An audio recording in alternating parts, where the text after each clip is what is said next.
আমার স্ক্রিনটা লক্ষ্য করবেন। আমার স্ক্রিনে কাদেরকে তুলে ধরেছি। নাম্বার 1 এ আছেন সুস্মিতা হালদার, নাম্বার 2 এ আছেন জয়ন্তী সরকার, নাম্বার 3 এ আছেন সুশান্ত বিশ্বাস, নাম্বার 4 এ আছেন অনামিকা কোলে, নাম্বার 5 এ আছেন এবং সর্বশেষ বিদ্যাপতি মণ্ডল। আপনারা ইতিমধ্যেই বুঝতে পেরেছেন আমি স্ক্রিন শেয়ারটা অর্থাৎ স্ক্রিনশটটা আপনাদেরকে কেন দেখাচ্ছি।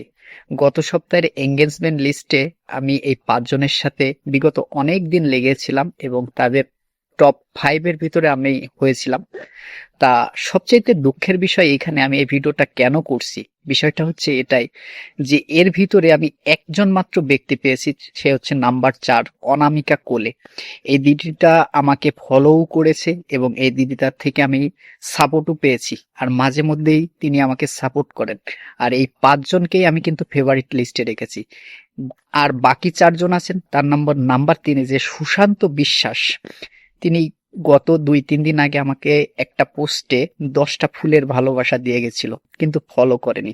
আর বাকি 3 জন, এদেরকে আমি 6 থেকে 8 মাসের বেশি ফেভারিট লিস্টে রেখে তাদের প্রত্যেকটা পোস্টে আমি কমেন্ট করি, কিন্তু কমেন্টের রিপ্লাইও পাই না, এমনকি আমার কমেন্টের পাশে একটা রিয়াকশনও পর্যন্ত দেয় না।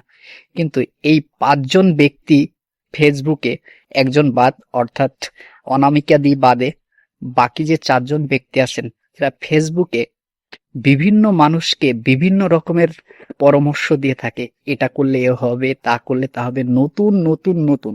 এর মধ্যে নাম্বার 2 জন আছে, একজন হচ্ছে সুস্মিতা হালদার আর নাম্বার 2 হচ্ছে জয়ন্তী সরকার। ইনারা হয়তো বা মিউজিক ভিডিও করে, মাঝে মাঝে কথা বলে সাংসারিক ভিডিও করে, কিন্তু নাম্বার 2 জন যারা আছেন সুশান্ত বিশ্বাস এবং 5 নম্বরে আছেন বিদ্যাপতি মণ্ডল, তিনি কিন্তু একজন ইনফরমেটিভ ভিডিও করে থাকেন তারা 2 জন। কিন্তু দুঃখের বিষয় একটাই যে তাদেরকে আমি এত পরিমাণ সাপোর্ট করে গিয়ে আসছি, তাদের এঙ্গেজমেন্টের লিস্টে দেখছি, তারা আমার এই ভিডিওটা দেখবে কিনা জানি না, আমি তাদের থেকে এখনো পর্যন্ত কোনো সাপোর্ট পাইনি, এমনকি ফলো পর্যন্ত করেনি। এরা দেখি শুধু স্টার সেন্ডারদেরকে সাপোর্ট করে, স্টার সেন্ডারদের হচ্ছে যে প্রত্যেকটা পোস্টে কমেন্ট করে, তাদের পিন পোস্টে রাখে, আর আমরা ইউজাররা স্টার দিতে পারি না বলে আমাদের কোনো মূল্য নেই। আপনাদেরকে দৃষ্টি আকর্ষণ করছি, আপনারা অবশ্যই আমার এই ভিডিওটা দেখবেন। আপনাদেরকে আমি নাম হচ্ছে কমেন্ট বক্সে মেনশনে রাখবো, আপনারা দেখবো যে আপনারা আমাদের এই ভিডিওটা দেখেন কিনা। অনামিকা দিদি বাদে বাকি যে 4 জন আছেন তাদেরকে ফেভারিট লিস্টে এখনো পর্যন্ত রেখেছি। তাই এই ভিডিওতে এসে যদি আপনারা কমেন্ট না করেন, আমাকে সাপোর্ট না করেন, আজকের পর থেকে আমার মতন এরকম সুপার ফাস্ট সাপোর্টার কখনোই পাবেন না। Mind it. ভিডিওটা দেখার আমন্ত্রণ রইল আপনাদেরকে। ধন্যবাদ।